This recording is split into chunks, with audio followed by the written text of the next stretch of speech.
नमस्कार. श्रीसेवा @माय मराठी. मी आपल्याशी बोलताना मध्येच थांबलो. To be continued. विषय आपला होता बाहेरचे परप्रांतीय गुजराती मारवाडी ही मंडळी आज उत्तर मुंबईमध्ये स्थिर स्थावर झाले आहेत. त्यांचे धंदे त्यांनी चांगल्या प्रकारे जम बसवले आहेत आणि पिढ्यानपिढ्या ते सगळे आपल्या मुंबईमध्ये राहतात, गुण्या गोविंदाने नांदतात. पण ते संघटित राहतात. संघटित वृत्तीने त्यांच्या पटेल समाज असो, अग्रवाल समाज असो, आणखीन कोणी असो, त्यांच्या लोकांना सर्वतोपरी मदत करून त्यांना पुढे आणतात, जम बसवून घेतात त्यांचं. तद्वत आज आपल्याला आपण भूमिपुत्र आहोत, आपण मराठी आहोत. 18 पगड जाती जमाती आपण असलो तरी आपण आज गुण्या गोविंदाने एकत्र येऊन एकत्रित संघटित राहण्याची गरज आहे. इथे आपलं अस्तित्व, आपलं प्रभुत्व, आपली सर्वांगीण प्रगती साधायची असेल तर संपन्न महाराष्ट्र भूमी, संतांच्या कार्याने पुण्य पावन असलेली भूमी, छत्रपती शिवाजी महाराज आणि छत्रपती संभाजी महाराज आणि मावळ्यांनी जे आपल्या जीवांची बाजी लावून आपल्या महाराष्ट्राला जे वैभव मिळवून दिलेलं होतं ते गतवैभव पुन्हा येण्यासाठी आणि सांस्कृतिकदृष्ट्या उच्च परंपरा असलेल्या आपल्या महाराष्ट्राची थोरवी अबाधित राखण्यासाठी आपल्याला संघटित राहण्याची गरज आहे. एकमेका सहाय्य करू अवघेची धरू सुपंथ या उक्तीनुसार आत्मचिंतन केलं, आपण परीक्षण केलं आणि आपल्याला लक्षात येतं की आपण जिथे जिथे कमी पडतो तिथे तिथे आपण कसे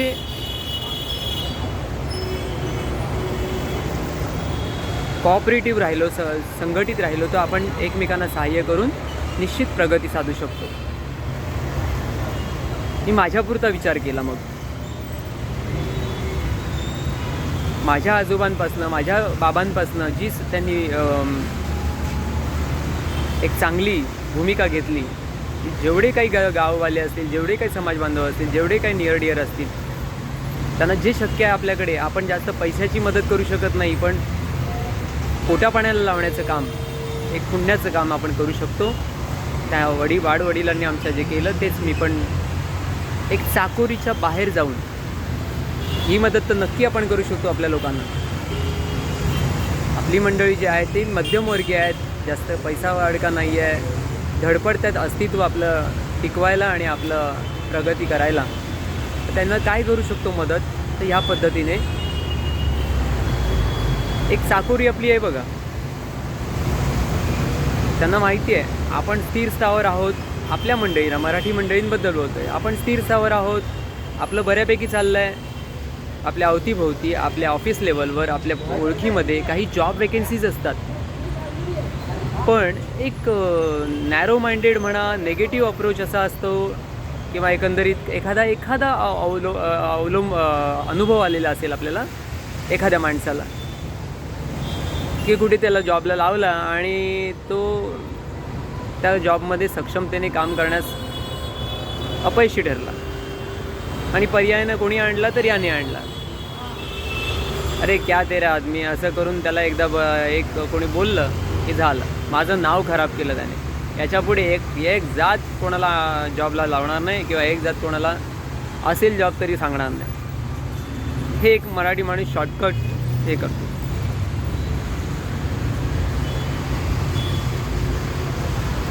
आमच्या वाडवडिलांनी जे मला संस्कार दिले किंवा आमच्या वाडवडिलांनी जी समाजाप्रती कर्तव्य केलं, कर्तव्य भावना ही महत्त्वाची आहे. आपलेपणाने ते आपलं कर्तव्य आहे.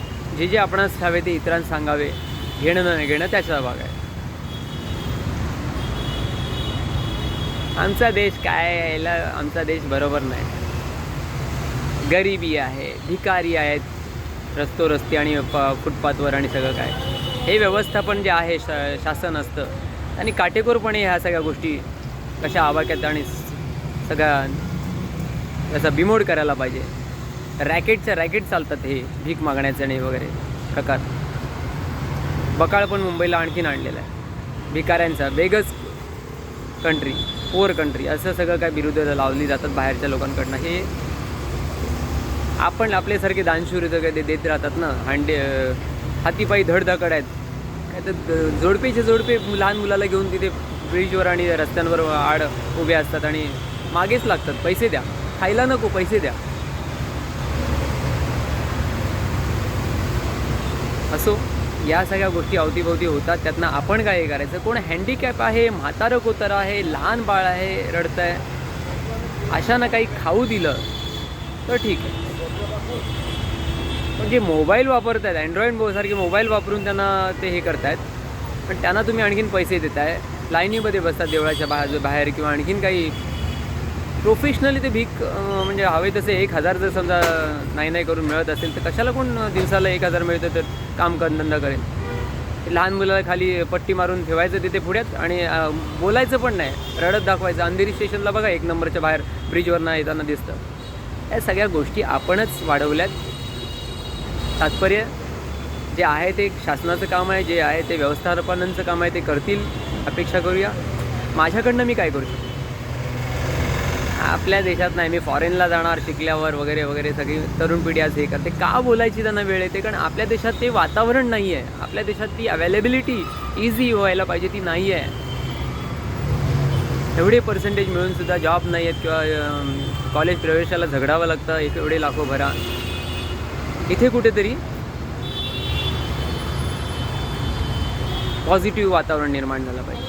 हां, आपण देशाला आणि यालाच दोष देऊन जमणार नाही व्यवस्थापनाला. देशाने मला काय दिलं, समाजाने मला काय दिलं, मी समाजाप्रती काय करू शकतो, मी देशाप्रती काय करू शकतो, हे जे आपल्याला शक्य आहे त्यातनं मला मार्ग मिळाला. एक चाकोरी आपली आहे निगेटिव्ह, माझ्यापुरतं मी बस, दुसरं काय नाही. चाकोरीच्या बाहेर जाऊन माझ्या वाडवडिलांनी जे कामं केली ते मी करायला घेतलं. वयाच्या 18व्या वर्षी जॉबला लागलो. आज वयाच्या 52व्या वर्षीपर्यंत जेवढं शक्य होईल 35 वर्षाच्या सर्व्हिसमध्ये जास्तीत जास्त लोकांना, अगदी डिग्री ते बिग्री लोकांना जॉब लावले. जे ॲज अ इलेक्ट्रॉनिक टेक्निशियन म्हणून मी काम करतो तिथे बहुतांशी न्यू कमर्स असतात, डिग्री होल्डर असतात, डिप्लोमा होल्डर असतात. त्यांना ट्रेनिंग देणं, त्याचबरोबर आपलं काम स्वतःचं हातातलं करणं, इतर काही कामं करणं आणि बऱ्याचशा लोकांना जॉबला लावण्याचं. आमच्या कंपनीमध्ये त्यांनी मला संधी दिली की तुमच्या ओळखीचे असतील कोणी त्यांना आणा त्या डिपार्टमेंटमध्ये. जवळजवळ 150 लोकांचा स्टाफ आहे. त्यामध्ये प्रत्येक वर्षाला नाही म्हटलं तरी 10-12 लोकांना जॉईन करून अशा असंख्य लोकांना हे केलं आणि त्यांना नंतर मग प्रोग्रेस त्यांची ज्ञानामध्ये भर पडली. त्यांना अनुभव मिळाला की ते दुसरीकडे मोठ्या याला वेकेन्सी असेल तेव्हा जायला मोकळे असतात, कोणाला जबरदस्ती नाही. असो, तर हे प्रत्येकाने आपण हे केलं पाहिजे. आपल्या पण मुलं-बाळ आहेत, आपल्या पण मुलाबाळांना कोणीतरी पुढे हे करतील. टीट फॉर टॅट, पेरिले ते उगवते बोलल्यासारखे उत्तर येते. पण चांगल्या ह्या सवयी आहेत त्या आत्मसात मी केल्या आणि मी त्याच्याप्रमाणे राबवल्या. मी स्वतः इम्प्लिमेंट केलं आणि असंख्य लोकांना, मी बरीचशी उदाहरणं आहेत.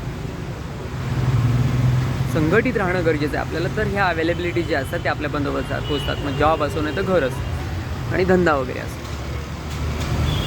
एक साधं उदाहरण सांगतो कसं एक माणसामागे एक कुटुंबाची घडी नीट बसू शकतो आपण. मी मोठेपणा सांगत नाही, पण हे आपल्यालाही ह्या पुण्याईने आपल्याला चांगले दिवस येतात ही प्रचिती आहे.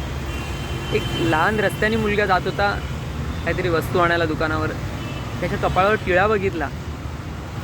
टिळेवालाच मी मदत करतो असं नाही, पण एक जिज्ञासेपोटी, अरे वा तू बालसंस्कारवाला गेला जातोस? हो म्हणे. कुठे राहतोस? तर इकडे राहतो. चला ना काका, मी तुम्हाला माझं घर दाखवतो. गेलो. त्याची आई होती, त्याच्या 2 बहिणी होत्या. बाबा कुठे बाहेर गेले तर ते येणार होते. ओळख झाली. काय तर म्हणे भाऊ असं आहे, मी घरनोकरी करते, भाड्याने राहतो आम्ही इथे, आमच्या ह्यांना कुठे जॉब असेल तर बघा ना. मध्ये आजारी होते आणि ऑपरेशन केल्यानंतर मग त्यांचा जॉब गेला. मला हरकत नाही, मी विचारतो. कमी शिकलेले, 7वी शिकलेले ते. कंपनीमध्ये साहेबांना विचारलं, योगाने त्यांचं म्हणतात ना त्यांची काय पुण्याई असते, आपण फक्त निमित्त होतो. साहेबांना विचारलं, बोलावलं त्यांना, लगेच ठीक आहे जॉईंट व्हा, तुम्ही करू शकता काम.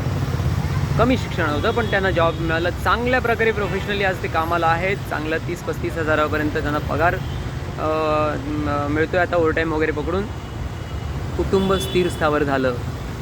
मोठ्या मुलीचं लग्न झालं आहे, आता 2 मुली आहेत, त्या पण लग्नाच्या आहेत. मुलगा चांगला ग्रॅज्युएट झाला.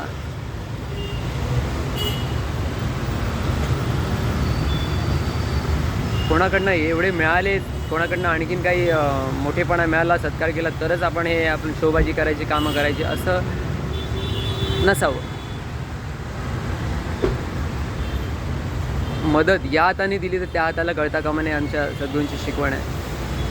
अशा पद्धतीने पण एक का म्हणजे ह्या गोष्टी जर आपण केल्या आपल्या समाजाप्रती कर्तव्य भावनेने, निरपेक्ष भावनेने, काही न घेता, तर त्याची नोंद तो परमेश्वर ठेवतो आणि ती पुण्याई आपल्याला प्रसंगाला उभी करतो आणि आपल्या प्रसंगापासून बाहेर काढतो. कोरोनानंतर आपण जे आहोत सुरक्षित, ही त्या देवाची कृपेची आणि त्या पुण्याची पाठबळ असल्यामुळे. खूप आनंदी आहे ते कुटुंब, स्थिर स्थावर झालं ते कुटुंब. अनेक उदाहरणं अशी माझ्याकडे आहेत देऊ शकतो अशी.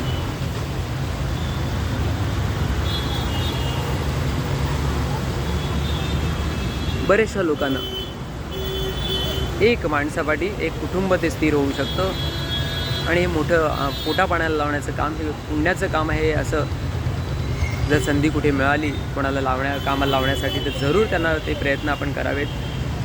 आपला समाज आपण एक संघटित राहू तर निश्चितच सुजलाम सफलाम सगळं आपलं महाराष्ट्रभूमी होईल, एकमेकांना सहाय्य करून. आणि अशा भावनेतनंच, या भूमिकेतनंच शिवरायांनी, मावळ्यांनी तळमळीने आपल्या महाराष्ट्रासाठी कार्य केलं. त्याच महाराष्ट्रभूमीमध्ये, संतांच्या भूमीमध्ये आपल्याला ते छोट्या छोट्या गोष्टी असतात त्या करून आपल्याला पण निश्चितच काही कर्तव्य समाजाप्रती करता येतो. एक मुलगा सांगतो, त्याला जॉबला लावलेलं, तो थोडा धांदरट, घाबरणारा होता. ट्रेनमधनं मग ही ट्रेन आली, गर्दी आहे, ती ट्रेन आली, गर्दी आहे. पण अशा पद्धतीने तो लेट यायचा. जॉबला नवीनच होता, मग थोडासा घाबरून राहायचा, माझ्याकडनं चुकलं तर मग ह्याला विचार, मग ते कर, मग पुन्हा त्या कामामध्ये नीटनेटकेपणा आणावा म्हणून हळू करायचा.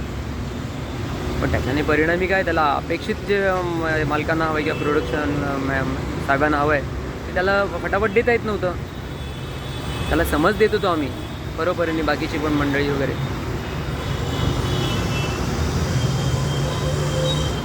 पण नंतर मात्र त्याला स्ट्रिक्टली अशी वेळ आली एक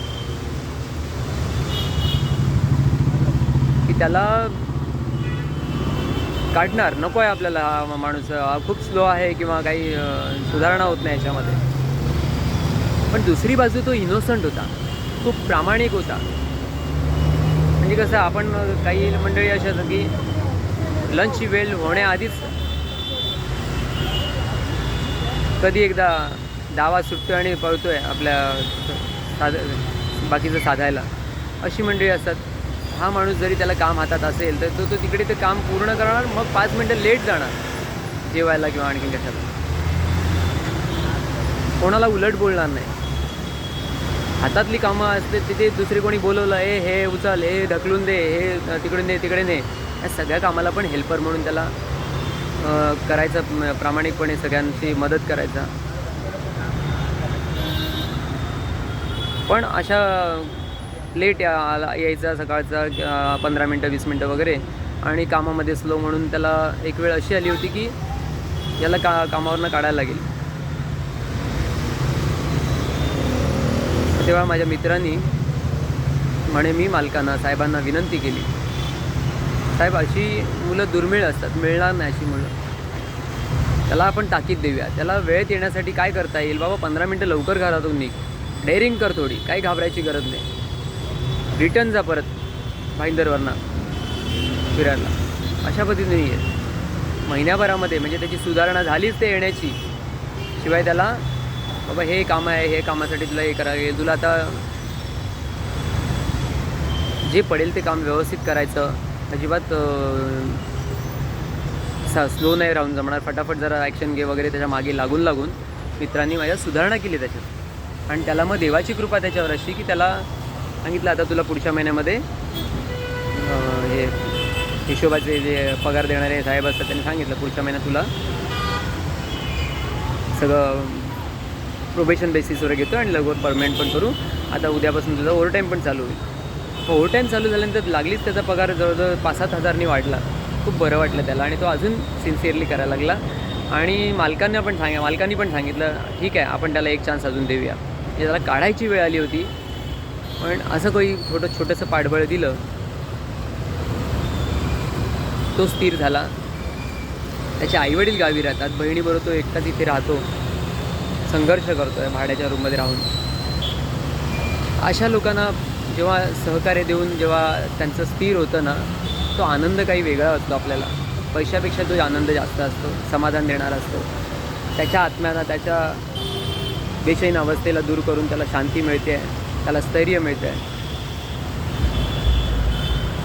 ती श्रीसेवा देवाचरणी पोचते. ते समाजाप्रती कर्तव्य केलेलं ते देवापर्यंत पोचतं. आणि असे कामं करण्याची मलाही संधी मिळते, करत राहणार. सुरुवातीला खूप काही लोकांचं ऐकावं लागलं. हा मोठा करतेपणा घेतो, हा कशाला जॉबला लोकांना आणतो, त्यामुळे आमचा ओव्हरटाईम कमी होतो वगैरे वगैरे वगैरे बरंच काही ऐकावं लागलं. मागे हटलो नाही. मला माहिती आहे मी कोणाचं चुकीचं करत नाही, कोणावर अन्याय करत नाही. आज मी नाही आणलं ना तर व्यवस्थापन काय गप्प बसणार आहे का? बाहेर ना कुठल्या एजन्सीला सांगून पैसे हे करून आणणारच ते लोकांना. तेव्हा काय करणार तुम्ही? मी माझ्या समाज बांधवांना, माझ्या भूमिपुत्र मुलांना काही 1 रुपया न कोणाकडनं घेता लावतो जॉब.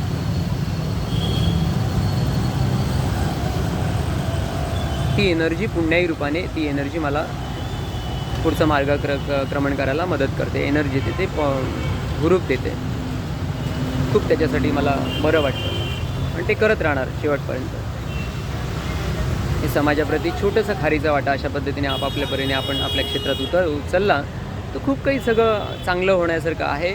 आपला समाज सुधारण्यासाठी, समाज प्रगत होण्यासाठी, आर्थिकदृष्ट्या आणि बौद्धिकदृष्ट्या प्रगत होण्यासाठी खूप मदतच होईल.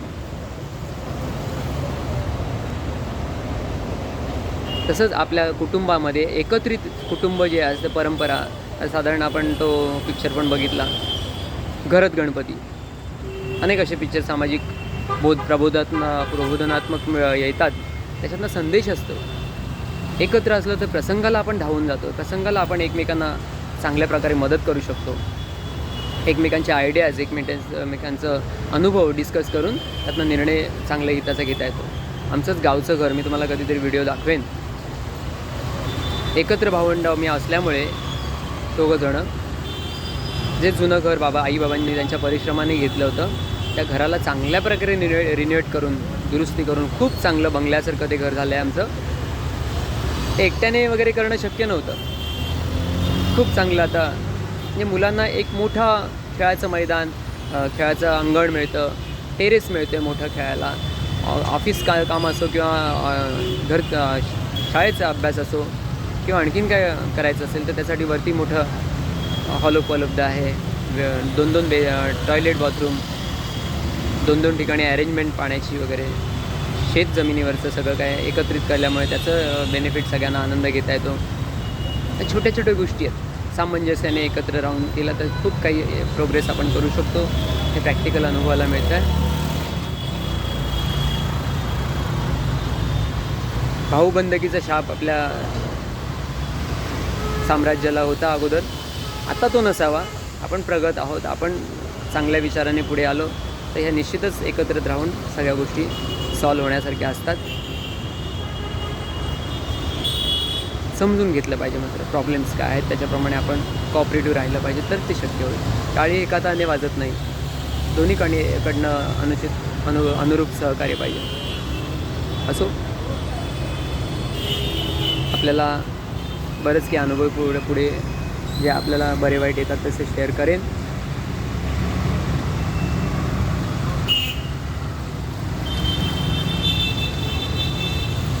धन्यवाद. आवडलं तर लाईक करा, शेअर करा, सबस्क्राईब करा चॅनलला. धन्यवाद.